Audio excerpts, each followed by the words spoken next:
São João Batista. Quem foi São João?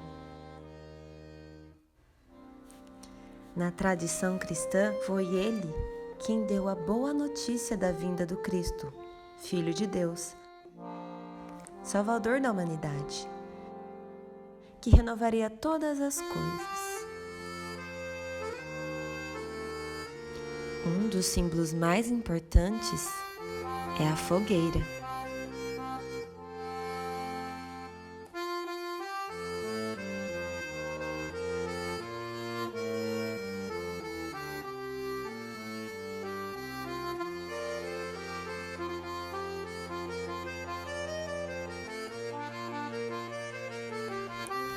A fogueira, característica das festas de São João, tem seu fundamento na história do nascimento de João Batista.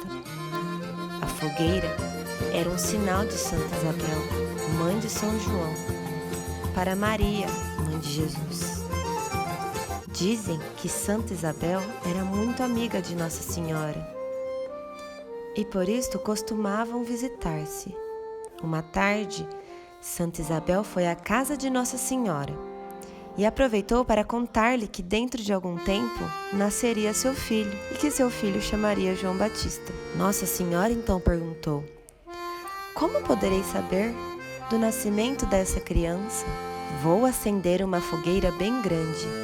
Assim você poderá vê-la de longe e saberá que João nasceu.